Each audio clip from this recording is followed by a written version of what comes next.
Hey, y'all. What's up?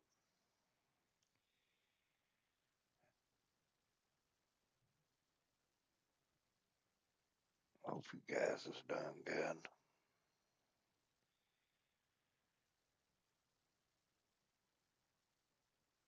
There we go. Hope you enjoy anyway.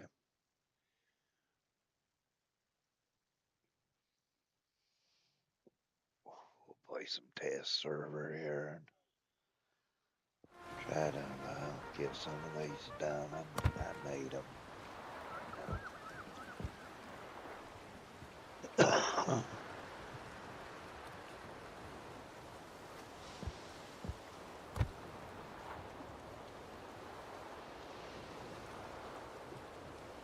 I don't get the bounty hunter deal here. Don't matter. Let's see.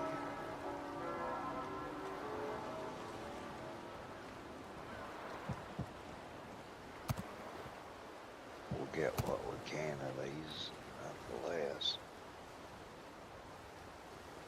These are all in random. Besides these are not, but it don't matter. We're playing in random anyway.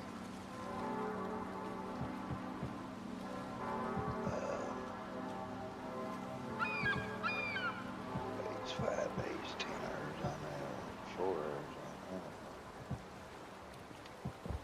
that. So we'll work on these. Got those. That one was 4 days. Mission of a mission. Okay. Cathedral hits.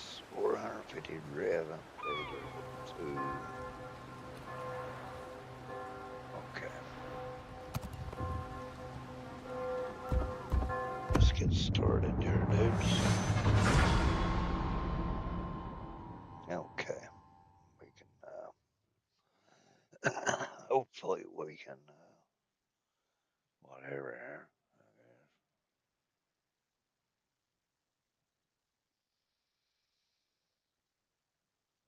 We'll try to find us something to listen to and grab as we go here.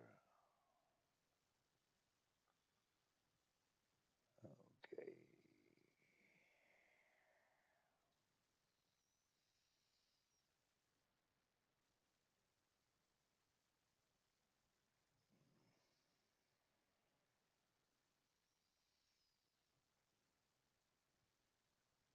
Wouldn't know when it comes to see what this is about. Andrew Turkowski. Thank you so much, Andrew, for being here. Can you explain first what AG Bondi is trying to do here with this green light law?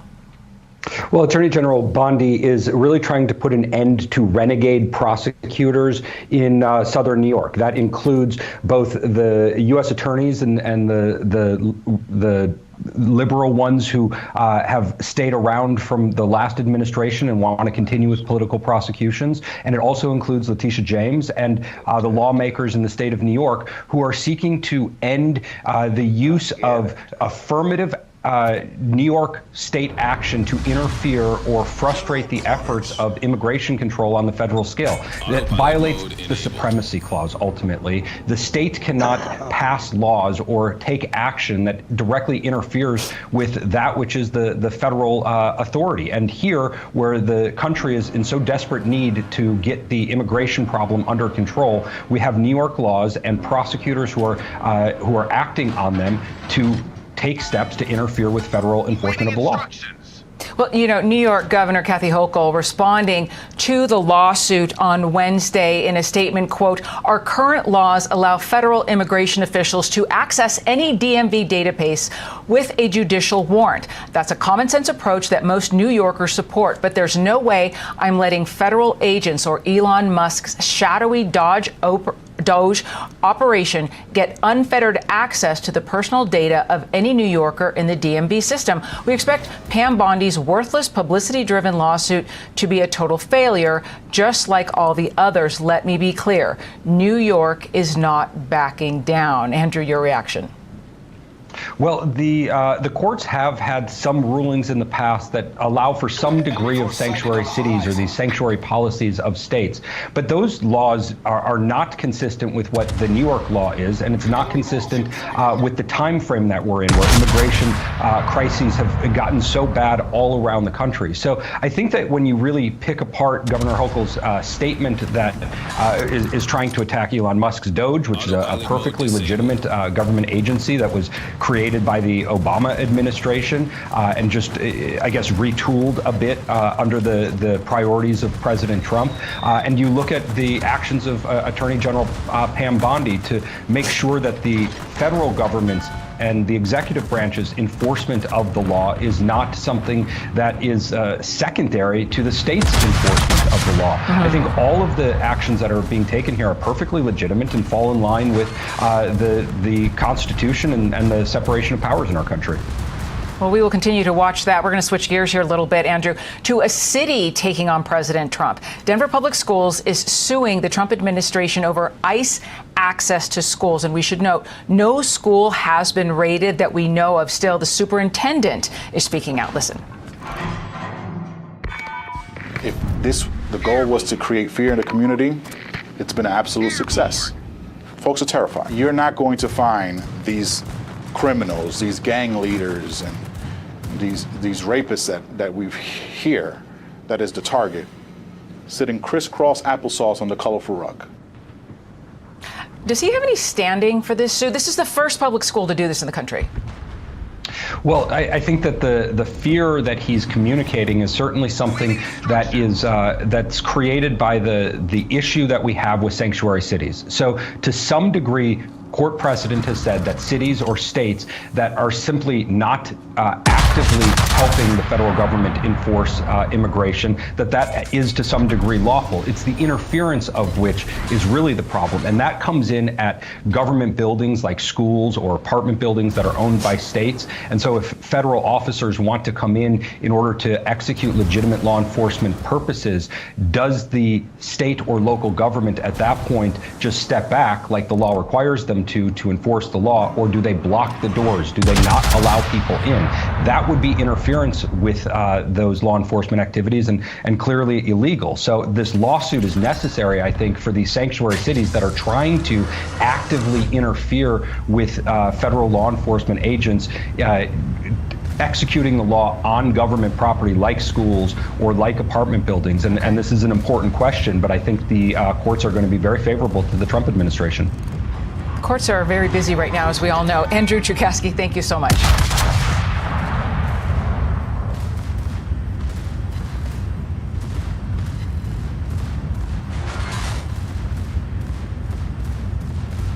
Taxes was waiting and wondering and worrying.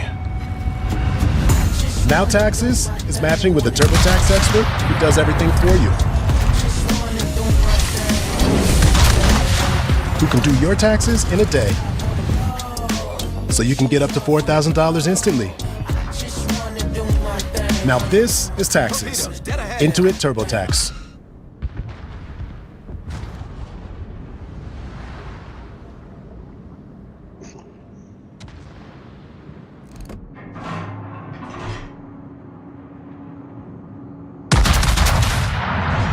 I see stepping to the podium right now, Pam Bondi, so we're going to switch right back to that event in our nation's capital. Let's listen in. And I'm sorry we were a little bit late. I was in the West Wing swearing in Tulsi Gabbard, and so I just came straight back here. So thanks for being patient with us with the delay. We're here today because we have filed charges against the state of New York. We have filed charges against Kathy Hochul. We have filed charges against Letitia James and Mark Schroeder, who is with DMV. This is a new DOJ, and we are taking steps to protect Americans, American citizens, and angel moms, like the mom standing right behind me, who you're going to hear from in a moment. New York has chosen to prioritize illegal. To our nation, I am Brian Kilmeade. Thanks for dating late or dating early. Look at my guest list. Senator Ted Cruz is going to be in here. He's talking Greenland and so much more.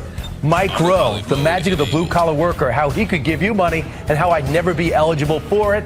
And Seth Dillon, he was laughing right through the pandemic, even when he was banned from social media with the Babylon Bee. That story coming your way because I would argue they've never been funnier or more needed.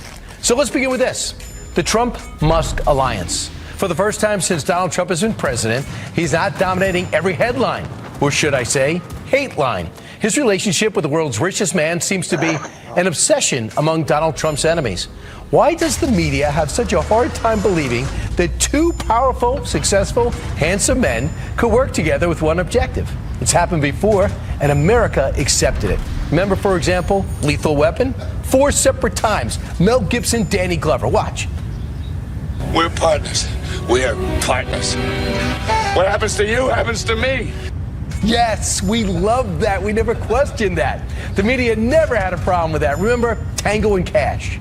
Man crush, kids. What about Rocky III? Once enemies, both champions. Rocky and Apollo came together. I don't want to give it away, but he ended up winning that night. So why is the media, who Donald Trump sometimes playfully calls the enemy of the people, having such a hard time understanding that both President Trump and Elon Musk understand who is in charge, and they're not jealous of each other's unique skills? The most powerless image of a president of the United States ever created by a camera. There it is. In that shot, Elon Musk is doing everything he possibly can to tell the world, without saying a word, that Donald Trump is not the boss of me. Mr. President, do you have a reaction to the new Time magazine cover that has Elon Musk sitting behind your Resolute desk? Is Time magazine still in business? I didn't even know that. It's unbelievable, right? What's wrong with these people? Settle down, guys. There is no problem. The world's richest man and the world's most powerful man enjoy working together. They have one objective: to streamline the world's best country. One keeps us safe. The other wants to keep us solvent. It's really astounding that the interest payments alone on national debt exceed the Defense Department budget, which is shocking because we spend a lot of money on defense. But and if that just keeps going, we're essentially going to bankrupt the country. It's not optional for us to reduce the federal expenses. It's essential. So, though Doge is cutting and consolidating, I think that's a good thing. But what is making people feel so unsettled is they're doing it in warp speed. We have never seen anything quite like this, but it doesn't mean they're perfect. They reinstated a couple of USAID programs that were keeping people alive, like PEPFAR. We are moving fast, so we will make mistakes, but we'll also fix the mistakes very quickly. Is there anything wrong with that? And by the way, he will, and he did. He's shrinking the workforce. He's deleting ineffective, purposeless programs. And for some reason, Democrats are just so angry. In fact, they're beyond angry. They're enraged. Problem solved, sir. I'll tell you, I'm from Jersey, so I look a little differently. I say Trump. I don't swear in public very well, but we have to Trump. Which side? This is the quickest way to pee out fat. Good God, man. Stop eating those. You're going to blow up. No, I'm not. The numbers on the scale just keep going down, bro. What? How are you losing weight? I've been trying this new drink. What are you on? We'll fight against Doge. We'll fight Elon Musk. No Elon scab within our walls. We'll fight from dawn to dusk. Donald Trump and Elon Musk. We have got to tell Elon Musk nobody elected your. What's with the language? And that's one terrible song. Here is the reality. Not only are these two men, who were just acquaintances a year ago, working together, they like each other. I want to commend Elon because he's done he doesn't need this. You know, he's abused by you people every day. He's found more things than anybody could find. I think he's got the credibility to do it. I know he does. The more I've gotten to know President Trump, the more I like him. Frankly, I love the guy. I tell you got to love Elon Musk. Elon Musk is almost, just right there, almost as smart as the boss. Almost as smart as Donald Trump. But when you put those two together, that's a hell of a winning team. They do get along well. I think Trump just likes someone he can completely trust who doesn't have any alternative motives. And moms know. By the way, Democrats, you do have a choice. There is another way. Democrats are only focused on one thing right now, Mr. Musk. The fact of the matter, he's quite popular. Sometimes it's better to join them. He helps Donald Trump get into office, and he goes, I want to find out what kind of corruption is really around. Pick the wrong psychopath on the spectrum, and that's good. The host of Hugh Hewitt Show, Hugh Hewitt, joins us now. We've seen so much in your career. This has got to be one of the most unique pairings ever. It is, Brian. I got to compliment you and your producers on that opening montage. When you go back and do it again, I just add Samuel L. Jackson and Bruce Willis from Die Hard with a Vengeance. True. I don't like you because you're going to get me killed. But buddy movies, it's the perfect way to open this up. If we did history, though, we'd show Harry Hopkins being FDR's emissary to Churchill in 1940 to figure out whether or not Britain can survive. We would use Ben Bradley and John Kennedy. These are predicates for a president using an SGE. We call them special government employees now, but it's just somebody that they like and get along with. But the president remains the president. Donald Trump is in charge.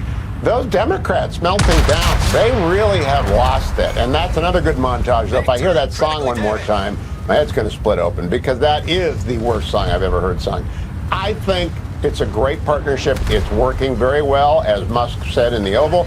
They're going to make some mistakes. They're going fast. They're going to break some things. They're going to have to glue them back together. I'm all for it, Brian. All for it because what they found already, the USAID stuff, and they're just getting started. Wait till they get to the Department of Education. Wait till they get to transportation, aside from the FCC and the FAA. When they get to the Department of Defense, I hope they go very carefully, but go very deep. Absolutely. And do you worry that courts are going to stop it? I know they've already slowed it down. And we'll talk about that a little bit later with Ted Cruz. But do you worry they're going to stop it? Well, I'm not worried. I think the Constitution is very strong. The nonsense about a constitutional crisis is just that nonsense by people who don't know anything about the law. Some district courts have impeded some actions. They will all be reviewed by appellate courts. They may get up to the SCOTUS in a hurry. It depends on it. There's one overreach by a Trump appointee, by the way, where he told the president he could not recall USAID employees abroad. That just gets right into the heart of the president's foreign affairs commander-in-chief power, and I think that will be reversed in a hurry. If they've made mistakes about the dismissal of federal employees, I used to be the general counsel and deputy director of the U.S. Office of Personnel Management, long ago and far away. It's hard to fire a federal employee after the 1978 Civil Service Reform Act. But if they do it wrong, those employees will get reinstated or they'll get a buyout, whatever. It's not the end of the world. What's the end of the world is a $2 trillion deficit every year and $36 trillion in debt. We have to do this while also defending the country and making sure that the social safety net stays in place. Yeah, right. And if we have the smartest guy doing it for free with his team that has 7 successful companies that made him the richest man in the world, please show me the downside. My opinion, the sleeping giant of this administration potentially could be RFK Jr. He has brought Democrats and Republicans together, especially moms, because we're going to look, it's within our food. Look what's in our vaccines, not banning vaccines. Do you agree with me on that when his nomination was actually confirmed this week, that he is going to be the beginning of something that could really produce something for every family? I'm a little bit different, Brian. I will wait and see. I didn't come out against him because I don't know him, and I know that the MAHA movement, Make America Healthy Again, is a huge part of the Trump coalition. Donald Trump is a very savvy operator when it comes to bringing together a group of people to work, as developers often do, on a multi-phase project with all sorts of different multi-uses in it, from golf courses to high-rises to residential and to commercial. So he's bringing together a team, and Robert Kennedy Jr. represents a lot to the MAHA movement. I hope he does not go too far because he does have some rather eccentric views on some issues. So I'm going to wait and see. But HHS is very big. It's got lots of guardrails in it. There are lots of professionals that he's going to bring along with him. So I'm willing to see. I didn't oppose it because I think Tulsi Gabbard and Robert Kennedy represent part of the Trump coalition. And unlike Obama and unlike Biden, those two presidents went to the left when they were elected. Donald Trump's running to the center because he wants his coalition to endure. That's work of genius. So this past week, Linda McMahon went up and... Imagine getting lifetime internet access for just $22. Sounds unbelievable, right? Had her day on trial to see if she's going to get that nomination. I'm sure she's certainly going to, but she made it clear. I would like to wind down the Department of Education. I would like to disperse it again. But yet it's counterintuitive in a way, because if you want control and want to upgrade it, why have less power inside of it? It's the most ideologically driven bureaucracy, Brian. I had Bill Bennett on, former Secretary of Education, this week. Bill informed me there's a $1.7 trillion student loan portfolio listed as an asset on the books of the Department of Education. That ought to be privatized, sold off as an asset, allow the Republicans to do more tax cuts. As for their Office of Civil Rights, it's upside down completely. They're not protecting civil rights, they're protecting woke. There's a lot of ideological extremism at the Department of Education. Should be just block granted out to the states, get rid of it all, and I hope Linda McMahon is successful. They can move the OCR over to the DOJ's Division of Civil Rights and get the same thing done with better people. So, you know, what's interesting is we look at the grades, we're going to be able to find out how President Trump is doing by looking at the numbers. They don't lie. In reading for fourth graders, they're down in reading, down in math. For eighth graders, too, down 8. For reading, down 8 in math. And in reading, down 5. So this is terrible, and we just spend more and more money if you look at how much money we're investing. So it's not a lack of focus, it's a lack of planning and maybe learning the wrong thing. What I'm also encouraged about is the elimination of CRT, the 1619 project. How convincing can they be in Washington to convince all 50 states that they got to start loving the country again with its curriculum? Well, Congress can help. They could certainly attach to the budget reconciliation process a requirement that any state that receives federal money provide an education choice alternative. But I'm glad you brought up the nation's report card, Brian. I didn't know you were going to do that. That's a 5-alarm fire in parents' ears. If your kid can't read by the 4th grade, they're not going to learn. They're going to be functionally illiterate and unable to find satisfactory work that will do them well for the long term. We ought to absolutely treat it as such, and as Bennett said to me, we ought to stop everything else and focus exclusively on reading by score and rough age cohorts until individuals can read. Because the bottom 10%, in some cases the bottom quarter of 8th graders in many places, they're illiterate. You, always great to talk to you. Thanks so much. It's going to be an interesting 4 years, judging by the first 3 weeks. Appreciate it.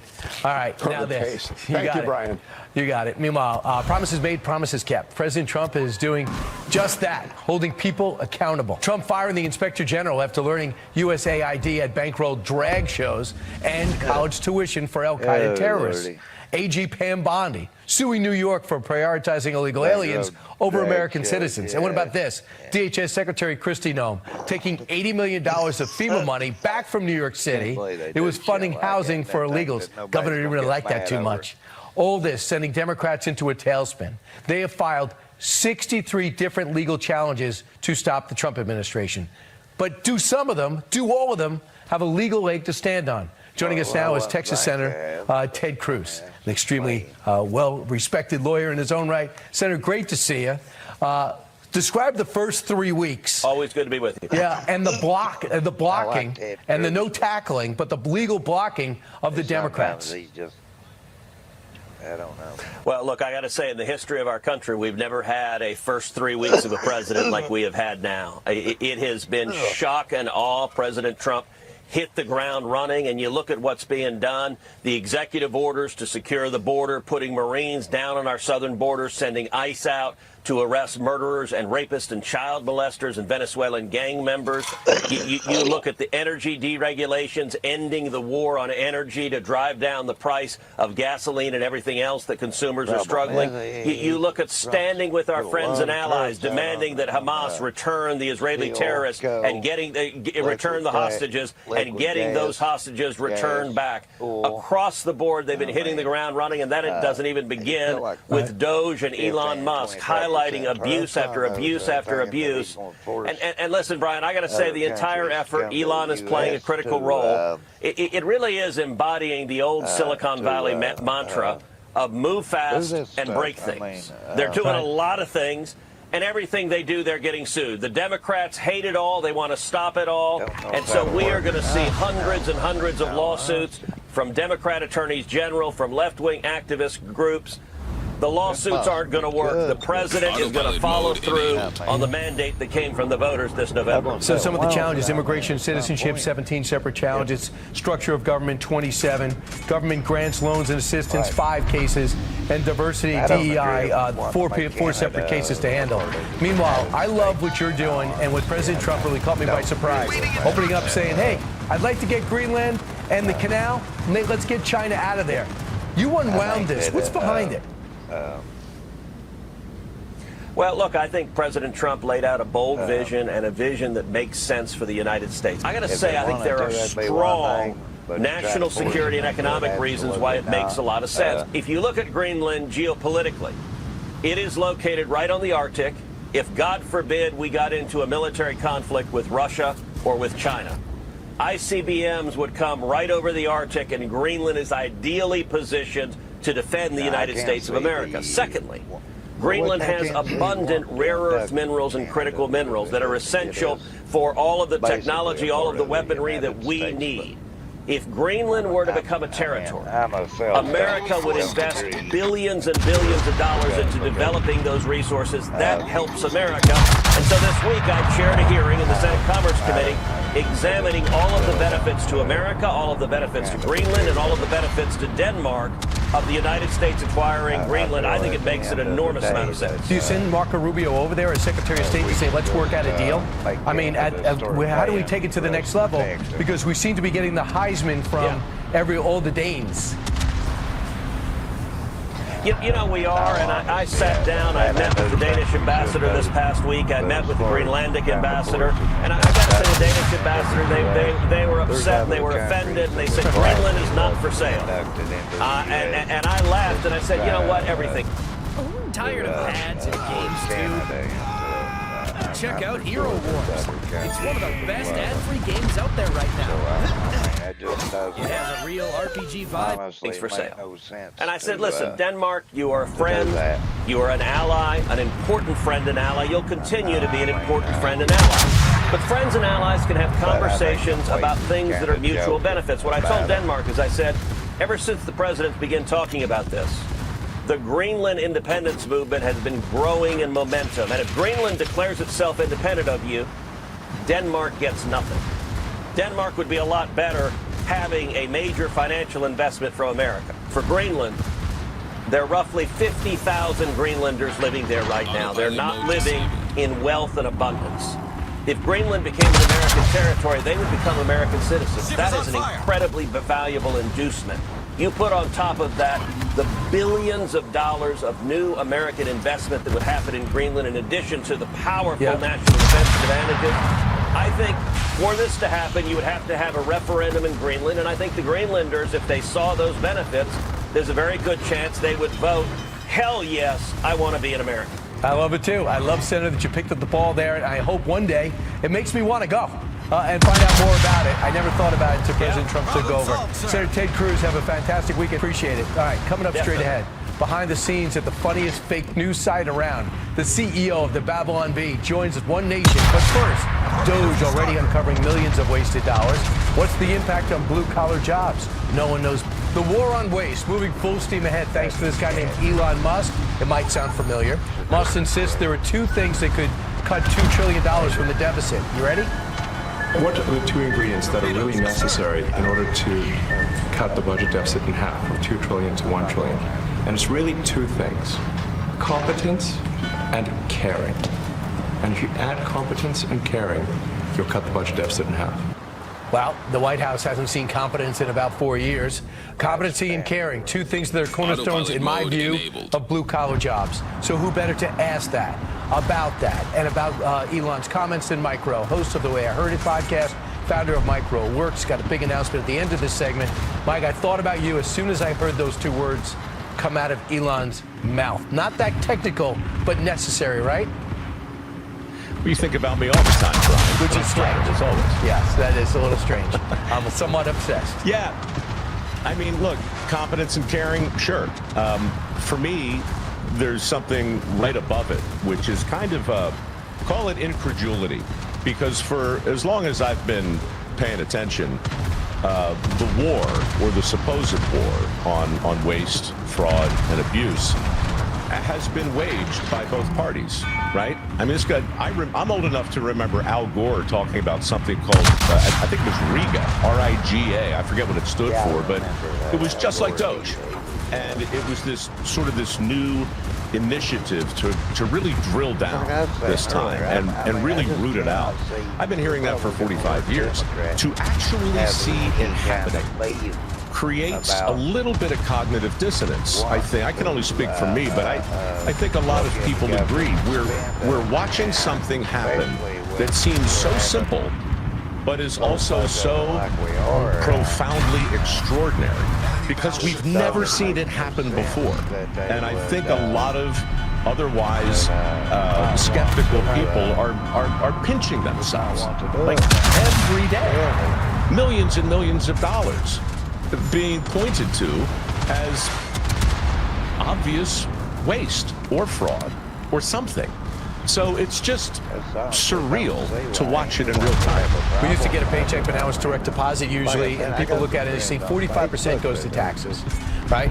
And then you wonder where that money goes. And then we're hearing about all these wastes, and then you're seeing $1.8 million for Honduran LGBT group assisting migrants in Colombia, $19 million. Serbian gay groups support, $70,000 for a DEI musical in Ireland.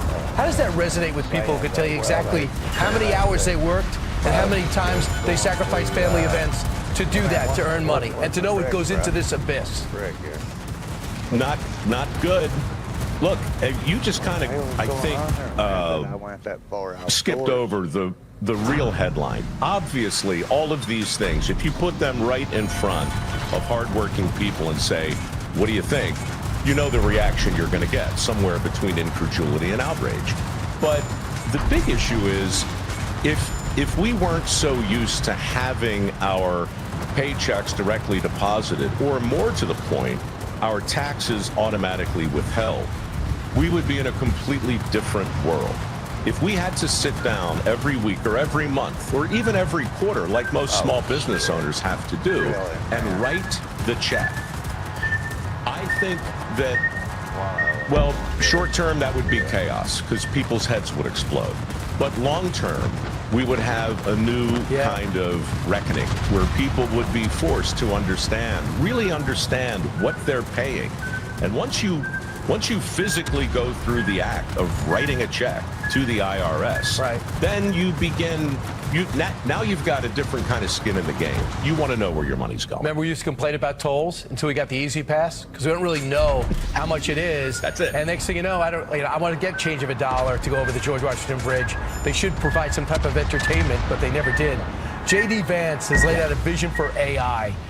In the working class community, are they worried that AI will take jobs away? Is that a legitimate worry? Depends on the acronym to which you refer. For the last 20 years, I've been focused on AI. That's artificial insemination. I can talk for hours about that. Artificial intelligence, it's the same sort of thing in the sense that most people don't yet have their head around the totality of its inevitability. It's coming. There's no way we're going to stop it. Nobody has a crystal ball. It's impossible to know to what degree it's going to impact us. But most people that I talk to day in and day out, they have an absolute awareness that there's going to be a seismic shift in the way we work. They just don't know if it's going to be good, bad, or ugly. My guess, probably all of the above. All right, so let's talk about something you're doing. For people that want to get into a vocation, to learn a trade, you're providing even more scholarships than ever before. And right now, I have news for you. There's more candidates. People are trending in the right direction there. Your criteria for giving away $8.7 million. Well, now we're at 12.5. It's happening fast. The ship is turning. And when I say that, I mean we've been fighting with stigma, stereotypes, myths, and misperceptions surrounding the skilled trades that for decades have kept kids from giving them an honest look. The best way for us to make that case is to give away a lot of money in work ethic scholarships specifically for the trades. Since I bought the Mayo robot vacuum, I've enjoyed 6 months without cleaning my floors personally. The New York store's year-end sale offers the third-gen model at a record low price, with 50 units available for just $47 each, including a lifetime warranty. This advanced robot cleans, vacuums, and disinfects in one go, boasting a sterilization rate of 99.9%. It's equipped to handle obstacles like the full stairs and door thresholds with ease, and with a single charge it can last for an entire month. Maintain a spotless home at all times. This high-end model from our Fulton Den City range is engineered for versatility, effortlessly navigating even the narrowest spaces. Equipped with our most sophisticated panoramic automatic navigation system, it boasts humanoid dual lasers to conquer obstacles in all directions, thanks to a dual biomechanical evasion system for meticulous cleaning. In corners and edges, it exerts up to 8 newtons of pressure for and then circle back and talk to people who have prospered as a direct result of learning to weld or getting into the plumbing or the electric fields. That's taken me 16 years. That doesn't happen overnight, but it's happening now. And so we're pretty excited at MicroWorks because we've got at least $2.5 million set aside for the next round of work ethic scholarships, which you can apply for right now, today, microworks.org/scholarship. The money's there. But more importantly, I'm able to circle back to people we've assisted over the years. And Brian, their stories move the needle. And this administration, I haven't talked to them yet, but I'm gonna. Because I have talked to Robert Kennedy about it and a couple of others, and there's a real enthusiasm for getting in front of the PR problem here and creating a more persuasive case for the 8 million jobs that are currently open that don't require a 4-year degree that our country is in desperate need to fill. People listen to you, Mike Rowe. Thanks so much for your time. And thanks for doing what you do. Anytime, Brian. Okay. And you know, I always think about you in a healthy way. Still to come, clashes, confrontations, and unhinged rants. The one and only Tomi Lahren is in our studio with the media moments that matter. The media moments that matter. We ask one fantastic host to get a VCR and tape everything she can, get the tape out and decide what matters most. And to do that, Tomi Lahren is here. We gave her the VCR. She's the host of Tomi Lahren is Fearless on Outkick. Tomi, great to see you again in person. It's good to be here, and I'll say media moments that matter and also give us a little comedic relief, right? We need to laugh at something. Well, we need to laugh at Democrats usually, and people in the media who pretend they're not Democrats but are quite obviously Democrats. And there's no better network for that than CNN. And I would call him the silver fox of fake news is coming up in a little bit. So hang on tight for Anderson Cooper. We've got another one from CNN, right? Okay. There's some folks at CNN that are very bothered by skilled young people digging in over at Doge, right? They're unelected. They call themselves big balls. They're very upset about this, and they spat whenever they have a Republican strategist. They've got to go back and forth with their anger and their outrage over these young people who are geniuses rooting out government waste, fraud, and abuse. Take a look at this fiery clip from CNN. You want to reduce the federal workforce? Maybe a good idea. Problem solved, sir. Try going the constitutional route. You know, I worked for President Clinton. We passed, I had to look it up, the Workforce Restructuring Act of 1994. And who the hell voted for Mr. Musk? Who the hell voted for, excuse the phrase, a guy who calls himself Big Balls, a 19-year-old kid, going in there and trying to fire cancer researchers and scientists and teachers and agricultural specialists? It's appalling. And He's really appalled. I mean, I can't believe Paul Begala does not remember that there was he had a staffer trying to do the same thing. Why is he so outraged when a country is $38 trillion in debt when you want to cut programs? Paul is appalled, but I'll tell you this. I'm old enough to remember, and I'm only 32, but I'm just old enough to remember the Clinton administration, right? And this was a noble endeavor of the Clinton administration, cutting federal workers, cutting waste, fraud, and abuse. Paul worked in that administration, but Paul is appalled. But we have a flashback that maybe he doesn't remember. Let's take a walk down memory lane. Government, or RIGO report, aims to save $108 billion over 5 years through eliminating scores of wasteful programs and regulations. Among the 800 recommendations, eliminating 12% of the federal workforce, some 252,000 workers through attrition, merging some government agencies like the FBI, the DEA, and the Bureau of Alcohol, Tobacco, and Firearms, closing hundreds of government offices outside Washington, and writing 2-year budgets. The White House says 2/3 of the plan can go into effect through executive order without congressional approval. Tommy, this is unbelievable. That is draconian. So many people are going to lose their jobs. So many agencies are going to be consolidated. How awful. It was, and you know, Big Balls, the worker for Doge, wasn't even born at that time. I was only 1 year old, but I remember it. We have to go back to CNN for topic number 2. Imagine that. Now, as I promised, the silver fox of fake news, he's calling other people names. He's trying to get them in line, a former governor trying to get him in line. But if you watch it, I wonder who's the real jerk in this situation, Brian. Let's watch it, and you tell me who your money's on. Some of the details that have come out, like the $59 million spent on luxury hotels, it's actually not. Talking about the FEMA money that was abused for migrants. That was.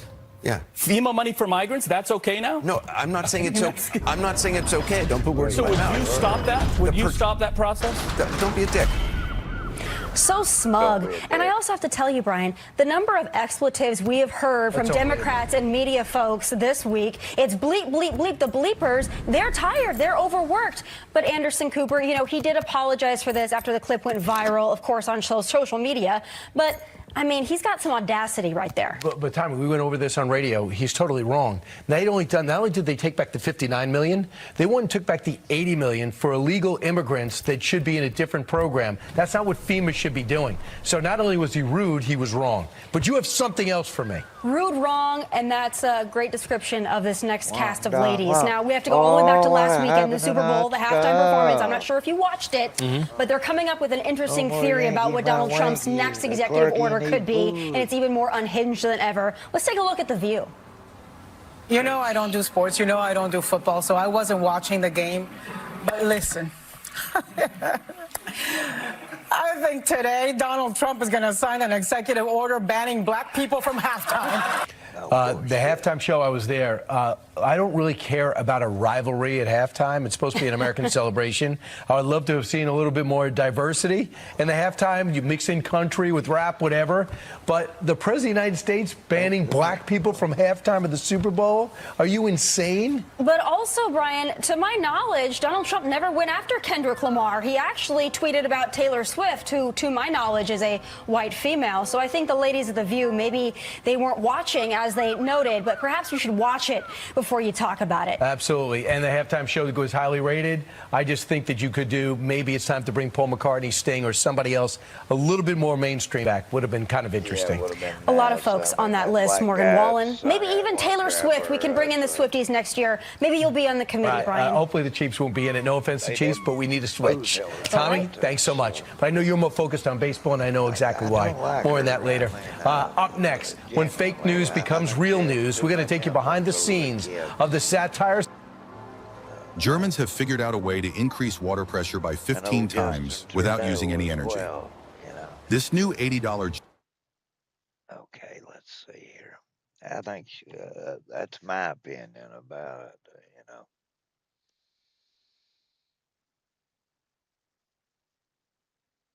What does the Gabber exposure? I didn't know. I'm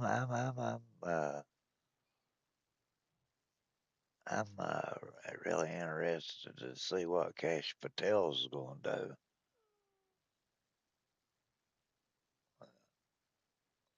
I'm really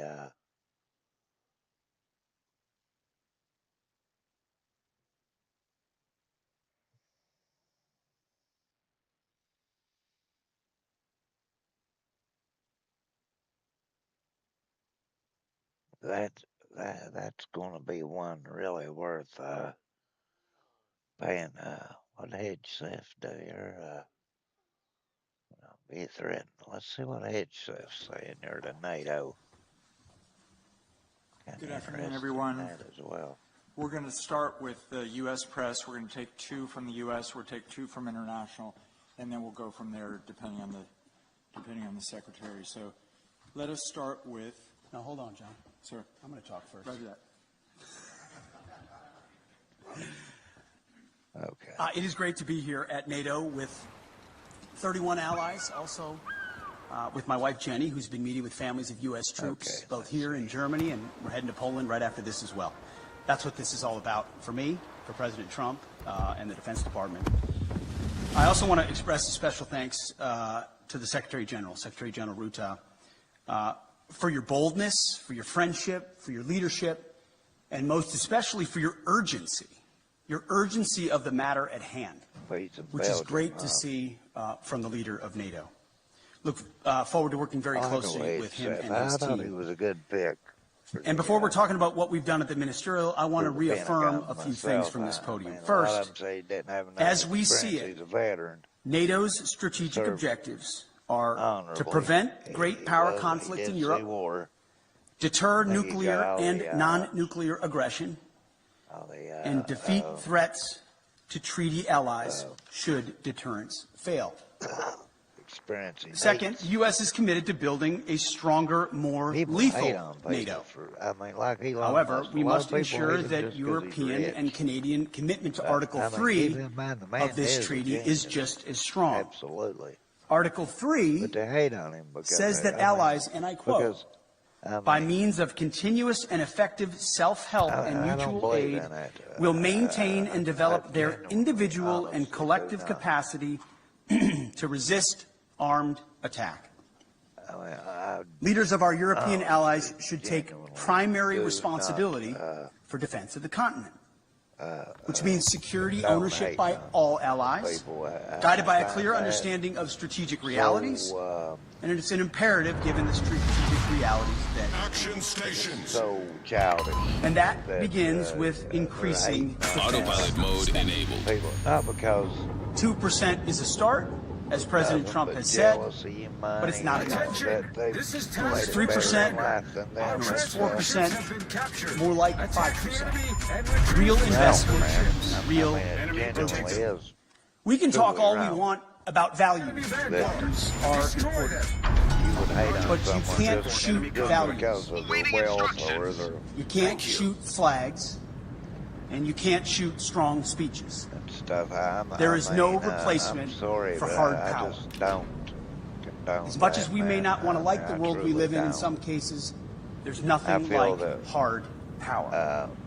It should be obvious that incressing allied European defense spending is critical, as the President of the United States has said.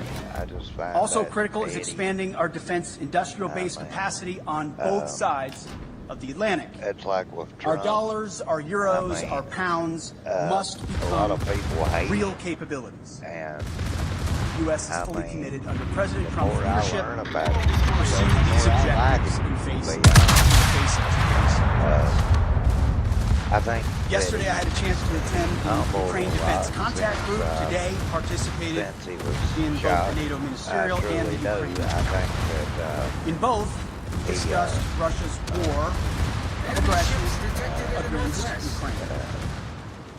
I had the chance to brief allies on President Trump's top priority: a diplomatic, peaceful end to this war as quickly as possible, in a manner that creates enduring and durable peace. We honestly don't. The American Defense Department fully supports the efforts of the Trump administration. And I don't care if you're and we look to allies to support this important work with leading on Ukraine security assistance now through increased contributions and greater ownership of future security assistance to Ukraine. To that end, I want to thank my UK counterpart, Defense Secretary John Healey, for hosting this Ukraine Defense Contact Group and for his leadership on support of Ukraine. The reason I feel the way I do is President Trump gave me a clear mission: achieve peace through strength, as well as put our people, our taxpayers, our borders, and our security. We are doing this by reviving the warrior ethos, rebuilding our military, and reestablishing deterrence. NATO can pursue these goals as well. NATO is a great alliance. The most successful defense alliance in history. But to endure for the future, our partners must do far more for Europe's defense. Make NATO autopilot mode disabled. It begins with defense spending. but must also include reviving the transatlantic defense industrial base, rapidly fielding emerging technologies, prioritizing readiness and lethality, and establishing deterrence. Finally, I want to close with this. After World War II, first General and then President Eisenhower was one of NATO's strongest supporters. He believed in a strong relationship. Destroy the escorting ships. However, by the end of Eisenhower's presidency, even he was concerned that Europe was not shouldering enough of its own defense. You're going to hate on people. Nearly making, in Eisenhower's words, quote, a sucker out of Uncle Sam. Well, like President Eisenhower, this administration believes in alliances, deeply believes in alliances. But make no mistake, President Trump will not allow anyone to turn Uncle Sam into Uncle Sucker. Thank you. We're glad to answer questions. I talked about this the other Requesting support. life in general, and I've always You have focused on what Ukraine has given up. What concessions would Putin be asked to make? I was baptized when I was 15 years old. Well, that's...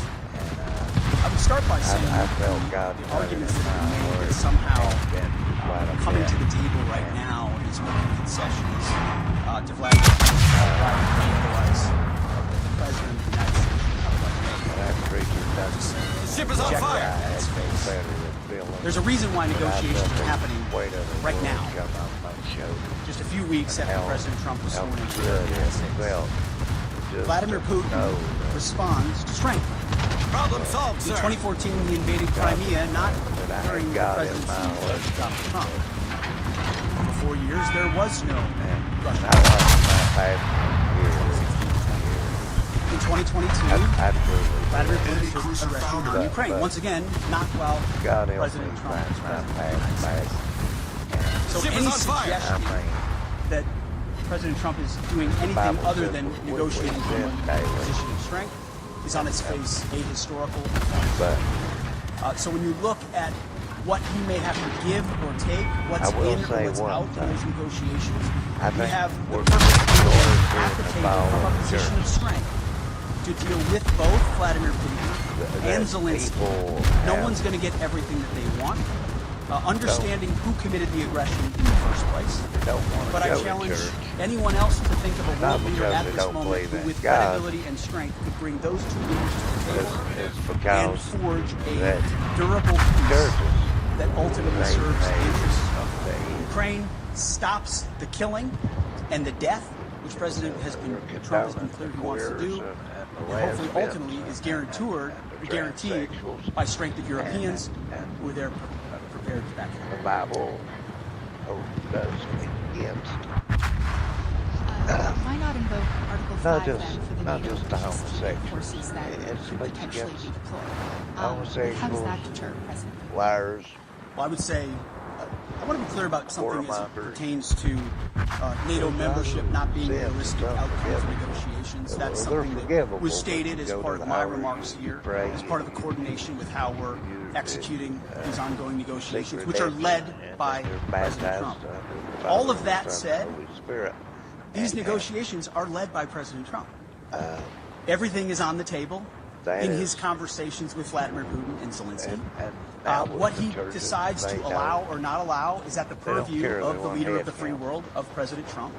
So I'm not going to stand at this podium and declare what President Trump will do or won't do, what will be in or what will be out, what concessions will be made or what concessions are not made. I can look, as our team has, at what's realistic, likely on an outcome. I think realism is an important part of the conversation that hasn't existed enough inside conversations amongst friends. But simply pointing out realism, like the borders won't be rolled back to what everybody would like them to be in 2014, is not a concession to Vladimir Putin. It's a recognition of hard power realities on the ground after a lot of investment and sacrifice, first by the Ukrainians and then by allies. and then a realization that a negotiated peace is going to be some sort of demarcation or transportation on either side wants. But it's not my job as the Secretary of Defense to define the parameters of the President of the United States as he leads some of the most complex and consequential negotiations in the world. So sticking with the U.S. press, let us go with Axios' Zach Basu. Right in the vital in your salvation. Secretary. Given the position you've now staked out, what leverage exactly is Ukraine being left with, especially if the U.S. also plans to wind down its military aid? And then quickly, if a NATO ally is attacked by Russia or any country, will the U.S. unequivocally uphold its obligations under Article 5, regardless of that country's... Oh, we've said we're committed to the alliance. That's part of the alliance. Right? We pointed out Article 5, you point out Article 3. It's just a cheap... I'm not saying it's cheap coming from you, but it's just a cheap political point to say, oh, we've left all the negotiating cards off the table by recognizing some realities that exist on the ground. President Zelensky understands the realities on the ground, President Putin understands the realities on the ground, and President Trump, as a deal maker, as a negotiator, understands those dynamics as well.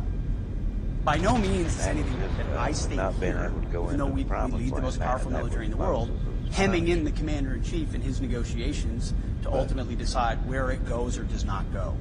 Well, he's got all the cards he would like. And the interesting part is, oftentimes, while the conventional status quo mindset or the legacy media wants to play checkers, the same checkers game we've been playing for decades, President Trump, time and time again, finds a way to play chess.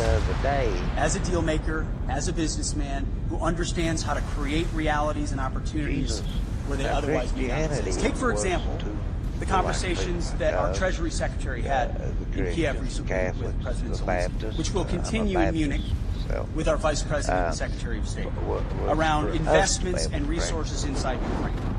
I don't want to get ahead of any decision or announcement that could be made there. It could be any number of parameters. But President Trump, as a deal maker and a businessman, recognizes that an investment relationship with Ukraine, ultimately in the long term for the United States, is a lot more tangible than any promises or shared values we might have, even though we have them.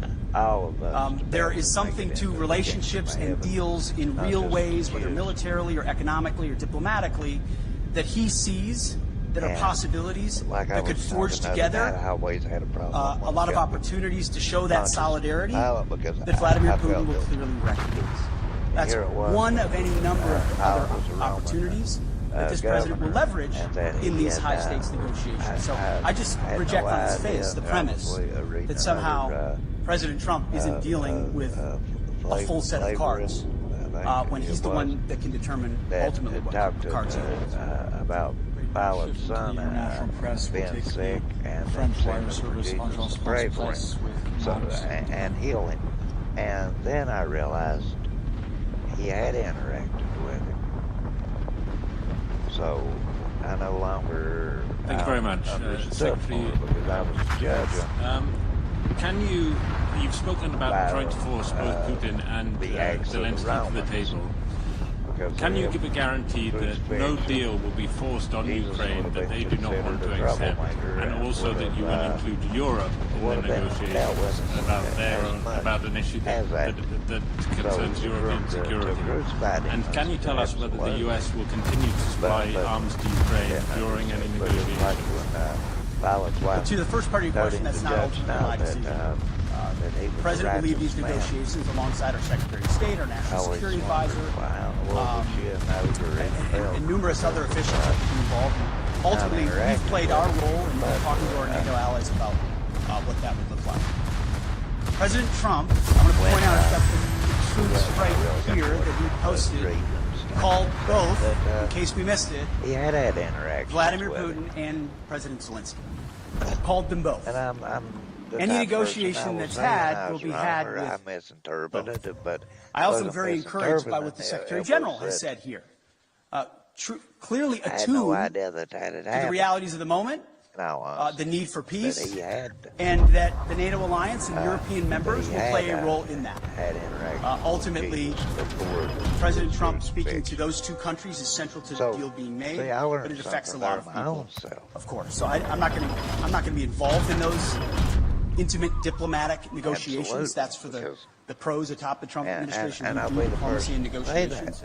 Ultimately, as security assistance, we have continued to provide what has been allocated. I think it would be fair to say that things like future funding, either less or more, could be on the table in negotiations as well.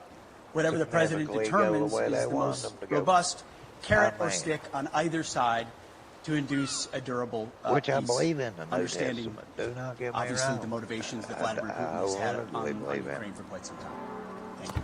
But have a second I also international believe press that outlet. We'll go with the German paper, Frankfurter Allgemeine these Zeitung, with popes Dr. and Thomas. during the Thanks a early lot, centuries Thomas had their own agendas and The first kept one things regarding out the that, new defense investment pledge. When you and President Trump speak about raising it to 5%, do you mean European allies only, or do you mean all the the US disciples get as well, tested. which is currently at 3.4% according to NATO statistics? And if the latter is true, when do you think the US could possibly reach the goal of spending 5% on defense? That's number one. Number two, you've said yesterday that Europeans need to take ownership of their own conventional security.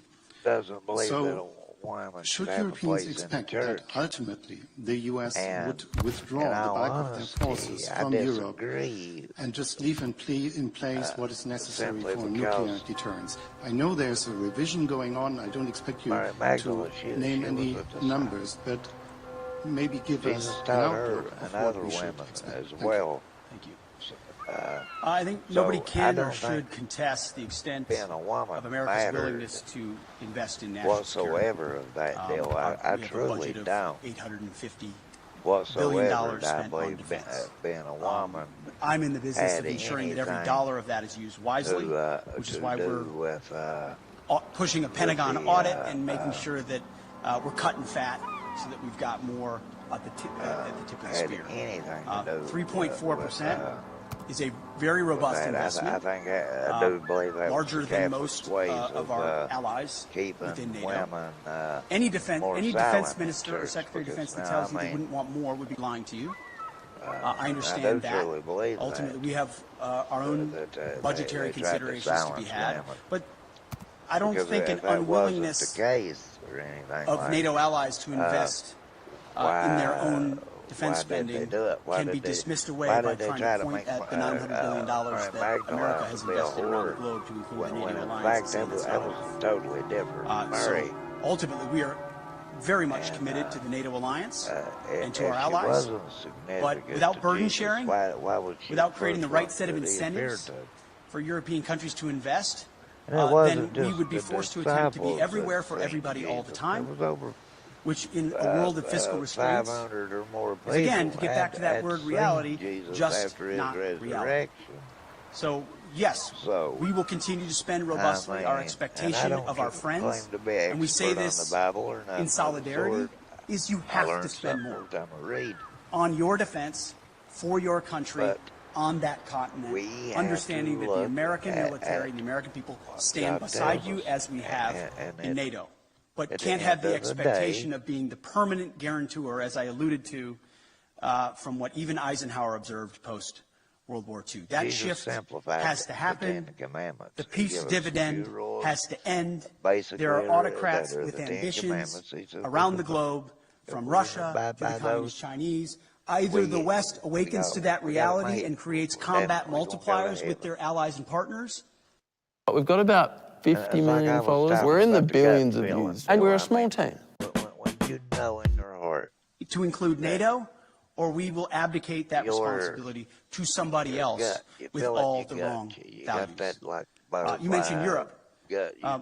We have not said in any way that we're abandoning our allies in Europe. There have been no decisions based on troop levels. Again, That's a discussion to be had by the commander-in-chief in these high-stakes negotiations. And that would most likely come later on. But there is a recognition that the ambitions and that's honestly the way I feel communist about it. Chinese And you got it wrong. to free people everywhere, you know this. to include America's interests But in the you're Pacific. still doing it. And it makes a lot of sense, just in a common sense way, to use our comparative advantages. European countries spending here in defense of this continent, in defense of allies here, against an aggressor on this continent with ambitions. That strikes me as the right place to invest. And I don't say that in a condescending way. I say that in a common sense, practical way. Investing in defense on the continent makes sense. We support that as well. It also makes sense comparatively and geographically for the United States, along with allies in the Pacific, like Japan and South Korea and the Philippines and Australia and others, to also invest in allies and partners and capabilities in the Pacific to project power there in service of deterrence. That deterrent effect in the Pacific is one that really can only be led by the United States. We wish we could lead everywhere at all times. We will stand in solidarity with allies and partners and encourage everyone to invest in order to have force multiplication of what we represent, but it requires realistic conversations. Those with disingenuous motives in the media, I don't mean to look at you, just saying anyone that suggests its abandonment are trying to drive a wedge between allies that does not exist. And my biggest We are problem committed to that that it NATO wasn't alliance. because my father We abused understand me. the importance of that And partnership. I always said But it can't I endure on would the never status treat quo her the forever way I was in light of treated. the threats we But face and fiscal realities. what I was doing Europe was has really to spend more. neglecting NATO her. has to spend more, has to Teaching her invest right more. now. And we're very encouraged Because by like- what the Secretary General has said. Like And right frankly, now, dudes, behind closed doors, what a lot of our allies have I said. can't tell the life acknowledging of that them, figure out what I reality. did to her. And that's She why don't when I lay say eyes make on me. NATO great again, Me with cancer it's dying. what President Trump set out to do in Doesn't 2017. care how to see me. The press And I'm said to the point President now, I'm Trump is okay. abandoning NATO. He's turning his back on our NATO allies. She That's tells me what the she headlines wants read stuff, and I hope in she 2017 and does. 2018. But What I'm actually at this happened? point, I'm That not tough pushing the conversation subject. created even more investment to the point I'm where not, now because almost at the every end NATO of the country is day, meeting the 2% goal that was said if to be she can live egregious when with he it, I first can as said it. well. Now European countries are stepping Even up, though I would love to and see President her, Trump God continues knows I to would. ring the alarm bell. Wholeheartedly That even more would investment is love- required considering where we love to are. see her. So suggestions of abandonment otherwise continue to be But I disingenuous. can't keep lingering And on that you're stuff. proud to be That'd part of drive this me alliance. crazy, man. I'll take a couple. Go anymore. I just accept Why don't we it take for one being from what a it U.S. is. outlet and one I from just an hope at international outlet? some With the point U.S. outlet, pardon me, sir. Maybe she'll. What we're going to take she'll from the see the U.S. light. is Logan Raptic from Newsmax. Or the good Lord will put it in her heart to. You talked about expanding the defense industrial base and also expediting foreign military sales. Can you expand on that a little bit and how important that is to NATO? Well, one of the self-evident conclusions of the war in Ukraine was the underinvestment that both the European continent and America has had, unfortunately, in the defense industrial base. The ability to produce munitions, emerging technologies, rapidly and field them was a blind spot exposed through the aggression against Ukraine. Ukraine has responded to that, as we've had a chance to listen to a great deal. Europe is responding to that, and so is America. We have to do more to ensure, whether you call it the arsenal for democracy or defending the free world, if America can't build and export and build and provide rapid capabilities because we're too stale or static or bureaucratic or the Pentagon is bloated, then we're not able to field the systems we need in the future. So deep and dramatic reforms are coming at the Defense Department with the leadership of President Trump to ensure that we're investing robustly in our defense industrial base. A great example is shipbuilding. We need to vastly increase our ability to build ships and submarines, not just for ourselves, but to honor obligations to our allies as well. And we will do that. Foreign military. Find us here to listen around too while we're doing this. But like I said at the Warships and TC's Democrats, Exodus, I don't kind of know about all that, but mainstream media and told what is perhaps the most shameless lie of his entire career. And now I know about that. I know, ladies and gentlemen, Senator Adam Shifty Schiff just went up on the chef master. This is a cherry variety that you can now plant and enjoy cherries by June this year. It is a high quality. Ladies and gentlemen, Senator Adam Shifty Schiff just went up on mainstream media and told what is perhaps the most shameless lie of his entire career. And now, I know that's hard to believe because literally all he does is lie, but this one is particularly egregious. So today, what I want to do with you guys is break down everything that Senator Adam Shifty Schiff had to say, all of his lies, then I want to go over the ongoing progressive meltdown with you guys. And by the way, I think you guys are going to like today's episode because beyond going over all of Adam Schiff's lies, we're going to be covering what can only be described as an ongoing Democrat exodus out of Washington, D.C. And it's happening right now. But okay, folks, without further delay, let's just get right into things, starting with Adam Schiff and what he had to say about the Department of Government Efficiency. Let's go stateside here as the attorneys general in 14 states have filed a lawsuit against Elon Musk, arguing that his unbridled power to dismantle entire government agencies and access sensitive data is unconstitutional. Have you guys noticed that they keep screaming about things being unconstitutional, but they never actually explain why?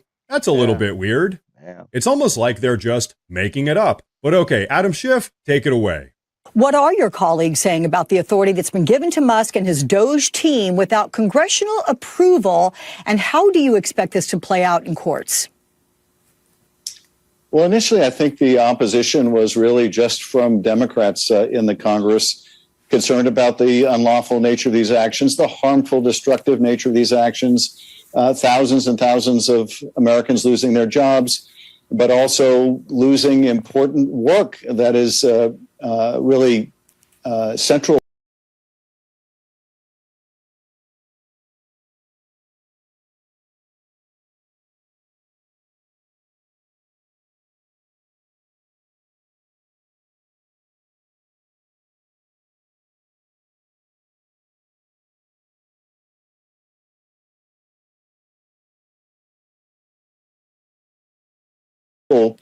To our national security interests, the dismantling of USAID, for example. Oh no, we're at risk of losing USAID and all of these super duper important jobs inside of the federal government.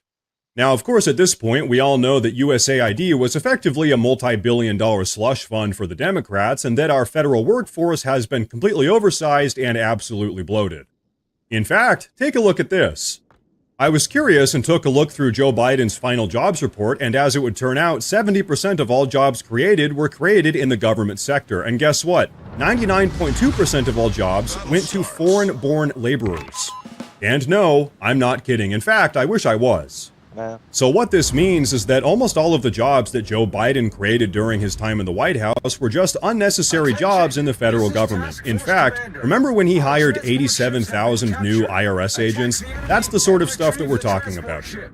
But okay, folks, this is where Adam Schiff tells his massive lie. Take a look. But one thing I think it's really important for the American people to understand that's really behind all this. Why these cuts? Why the urgency? Why is the Trump administration and Elon Musk doing this? Basically, they need to come up with trillions to fund a tax cut for wealthy people and corporations. Do you hear that? According to Senator Adam Shifty Schiff, the only reason that the Trump administration is looking to clean up our federal budget is because they need to make room for a bunch of tax cuts for the rich. Folks, do you think Adam Schiff has any idea how dumb he sounds? In fact, how dumb does he think we are? This is just gold medal, Olympic level mental gymnastics. In fact, I really think it speaks volumes into the mindset of the Democrats. They're so used to profiting off of all this corruption in the federal government, they can't even begin to fathom that the Trump administration would be doing something purely because it's good for America.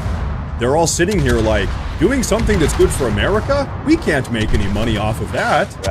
Because seriously, that's how these corrupt Democrats have been operating for decades. For them, elected office is just a position with which they can make money. That's what it's all about as far as they're concerned. That much is painfully obvious. And so this is why all of these corrupt Democrats are so confused right now, because for them, the concept of America first just doesn't exist inside of their brains, because for them, it's all about money first. And hey, as we've all seen with this USAID stuff, they've all been caught with their hands inside of the cookie jar.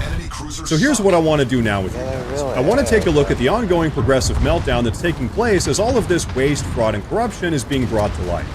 And I'll tell you what, folks, I think you're all going to enjoy this part. But first, I want to say real quick that if you guys enjoy the daily news coverage, please consider subscribing to the channel because it really does help a lot with my daily struggle against the YouTube algorithm. But okay, now I want you guys to take a look at something that I have a feeling is going to absolutely blow your minds. Right now, in the Washington, D.C. area, there is a mass exodus of progressives and Democrats looking to skip town. What you can see here is that there is a massive uptick in people trying to sell their homes and get out of their apartment leases in the Washington, D.C. area.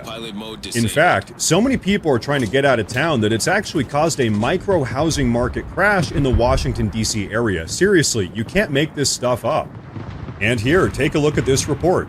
DC real estate surges, 14,825 homes listed among speculation. Recent data shows a significant increase in property listings in Washington, D.C. and Arlington, Virginia, with over 14,825 homes being listed in a short period of time.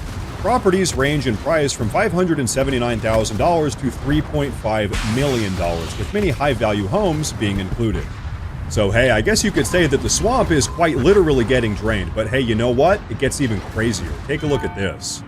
This is data pulled from a website called Google Trends, in which we can track the rate at which people are looking up certain keywords on Google in certain geographic areas, in this case, Washington, D.C. So what we can see is that on February 2nd, there was a massive influx of people in Washington, D.C. that started Googling some pretty curious phrases, such as criminal defense attorney, statute of limitations, wire transfer, and sell house.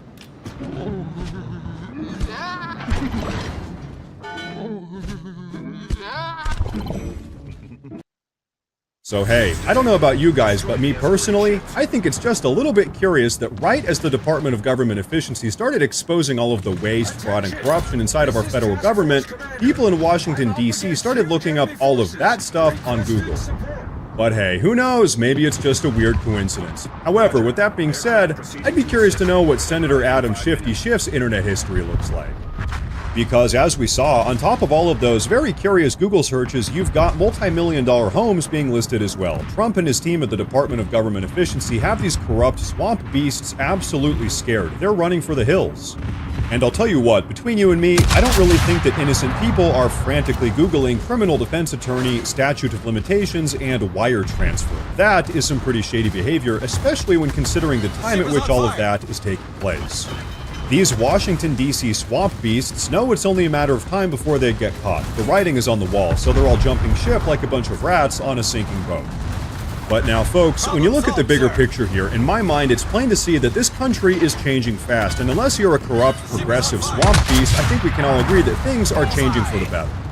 So hey, folks, here's my final thought of the video. I look at everything that's going on, and it seems pretty clear to me that President Trump really is delivering on his promise to make America great again.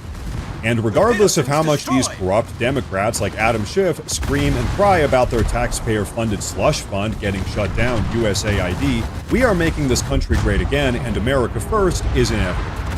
And you know what? Thank God the days are coming to an end of unelected Washington, D.C. swamp beasts stealing money from hardworking Americans. These people thought that they could do this with complete and total impunity, but guess what? They were wrong. And so you know what, I think that's going to be a wrap for this one, so please go down below in the comments, let me know what you think, please like the video if you liked it. Like I said earlier, please consider subscribing to the channel.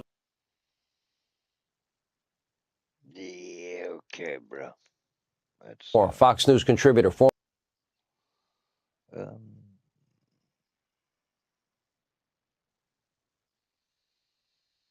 Let's see, bro. I'm not, we'll have to wait till we go back office to the second. We should be pretty close to having all that, I would think.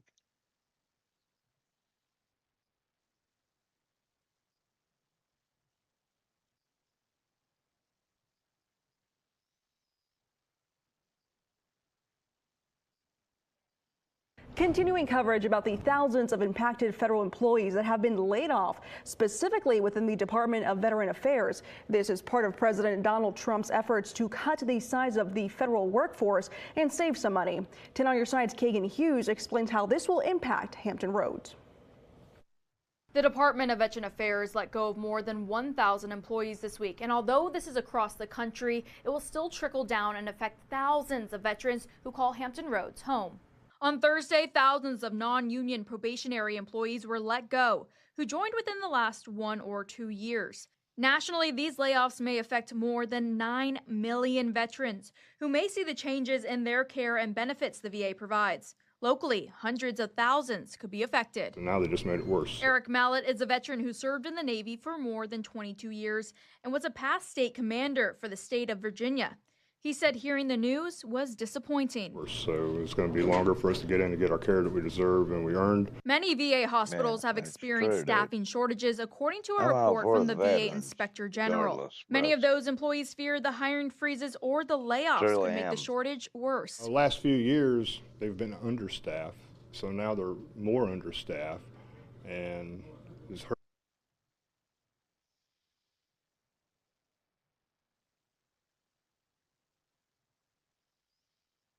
See why 2 suspects are held at gunpoint, starting with this man, who is a federally wanted fugitive by the DEA.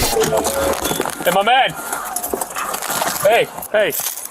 Show me your hands. Hey, lay on the ground. Lay down. Lay down. Lay down right now. On the ground. That's what I am.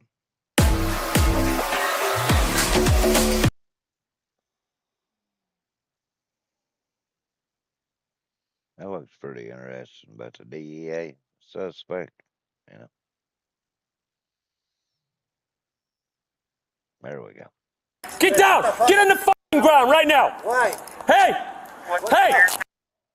Lay down right now! Get on the fucking ground! Alfredo, get on the ground! Listen. Get on the ground! Don't! Hey!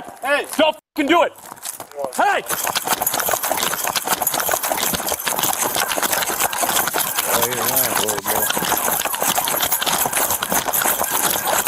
Run, Hammy, run.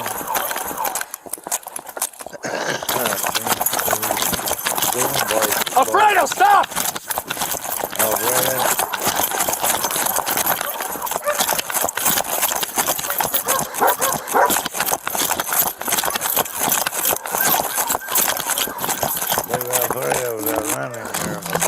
Hey!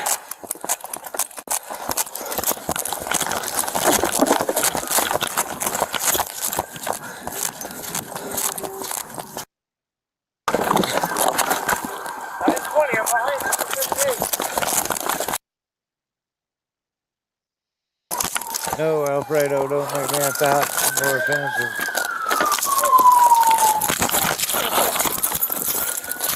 Damn, bro, you look pretty young to that barrel. Hey, he's right out here! Dude, that's him! Ruko on the ground! I got you, Alfredo.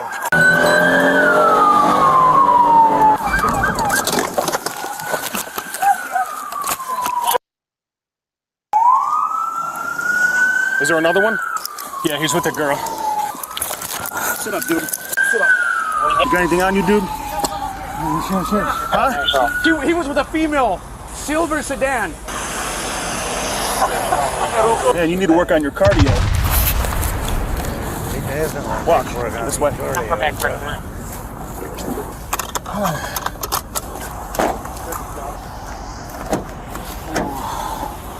all right? Water? I don't have any water, man. What's wrong? I'm tight. They're too tight? Yeah. The cuffs? Here, let me see. You step out real quick. I'll face the car. I'm gonna loosen it for you, alright? This one's a little tight. I'll loosen it for you. That better? They're handcuffs, my man. You know, they're not supposed to, they're not made for comfort. Only the ones that fuzz on them are. I'll loosen this one too for you, alright? Alright, have a seat. Go sit butt first. It's easier. You just been drinking today? No? Not drinking. No drinking? No. Keep taking those deep breaths so you don't get a little woozy. Did you take anything else today? Coffee. What's that? Coffee. Just coffee? Yeah. Any drugs? What else do you want, dude? You didn't take nothing? No drugs. No drugs, no alcohol? You just out of shape? Hey, bud, you in any pain? Yeah, not pain, man. What's hurting you? He says his hands hurt, but he's got handcuffs on, so. How far were you chasing him? About a good 2.5 blocks. All right, man, so we're going to get you out of the seatbelt. We're going to walk you over to the ambulance. Hey, sounds like our guy's gonna go to the hospital. He's just not acting right. I don't know if he swallowed something or what.